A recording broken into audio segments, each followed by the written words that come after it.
When you say, for example, it doesn't matter if you believe in lots of gods or one God or no God, it's just a reduction. It makes all the difference in the world. Between 10 and 1 is 9. Between 1 and 0 is infinite.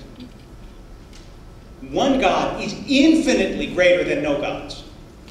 The question is, do you believe that there is, in fact, over this universe, some spirit that encourages people to goodness?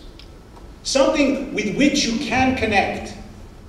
Something that you can reach out to. Something that assures you that your life is not nasty, brutish, and short. That's the question.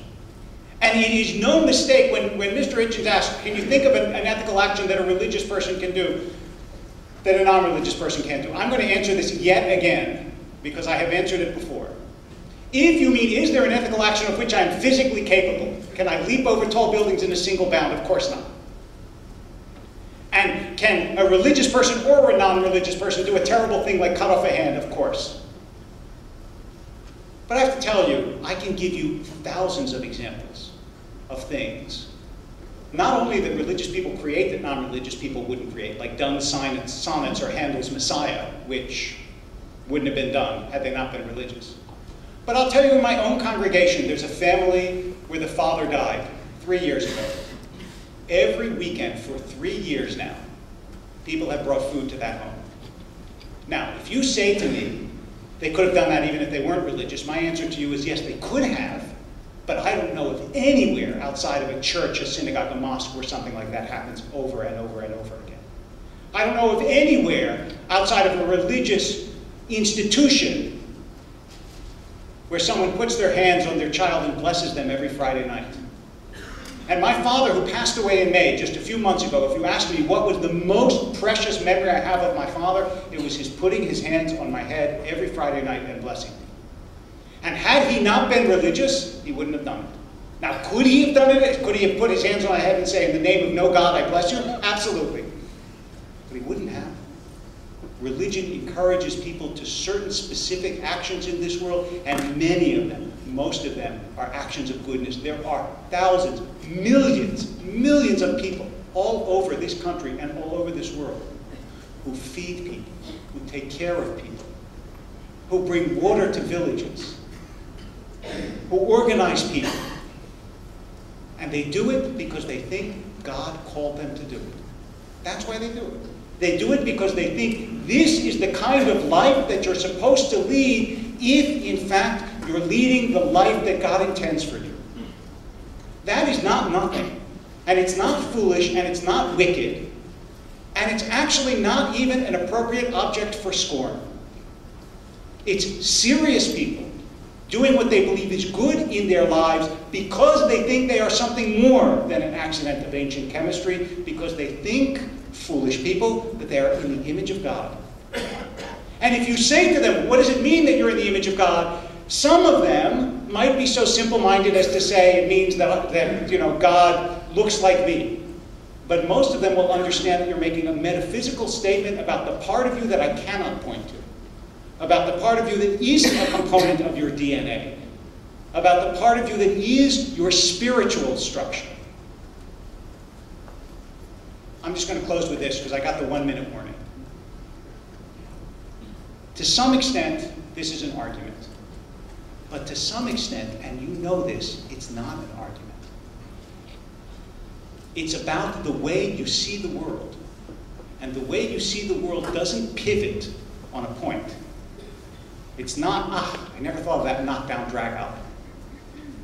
It has to do with what it is you believe you're here for. Whether your life has a meaning that is beyond you. Whether, in fact, the world is about you or about something greater than you. And whether it is possible to live in such a way as to align yourself not just with what makes you feel good or with what gets the approval of your community, but with what the universe, which I will call God, that is the intelligence that somehow behind all of this launched us all on our way, what that God wants for you.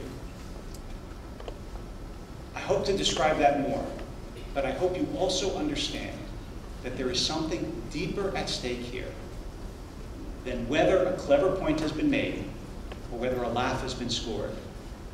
What's at stake here is your soul. Thank you.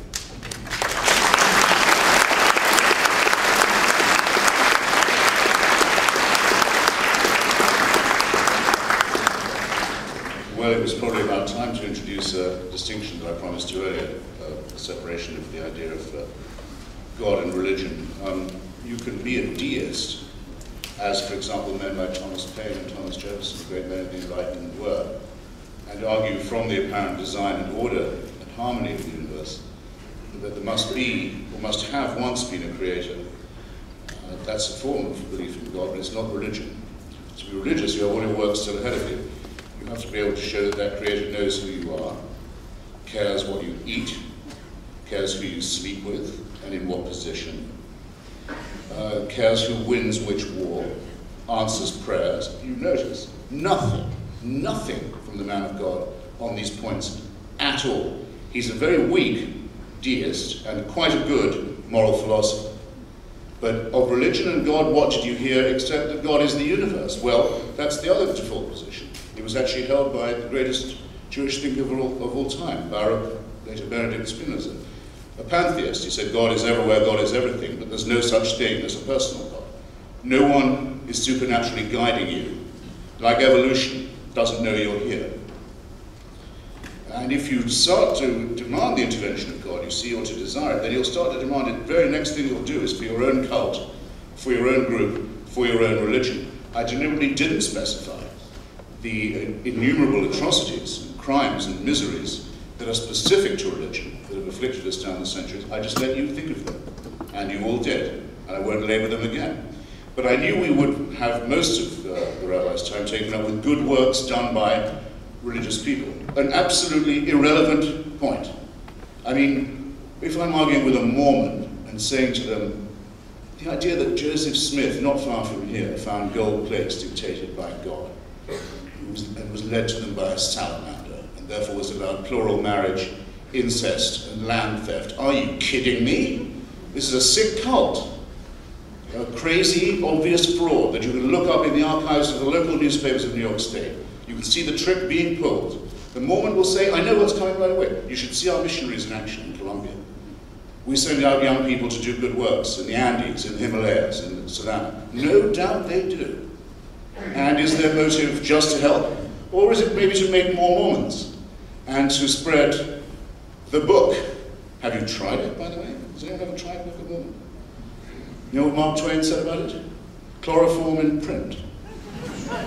Millions of copies of it are distributed by these clean-limbed, helpful young people. Is it not the case? I invite the rabbi to comment.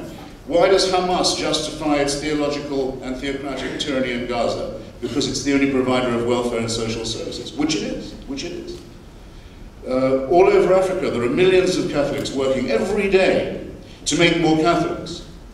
And they say, as their Pope tells them to say, yes, AIDS is very bad, but it's not as bad as condoms are. As a result of which they're responsible for the deaths of millions of Africans, because their work is that of proselytization. Don't call it charity. They're doing it for Jesus. It's not for its own sake, and for it to be moral, to be really human, charitable, to have the things about it that appeal to us, which I'll come to in a moment. It shouldn't be proselytization, should it? We all know, well, those of us who studied poverty and visited the Third World, there is only one cure for poverty. And religion is always on such good terms with poverty, don't you notice? Poverty, illness, disease, ignorance, religion always thrives there.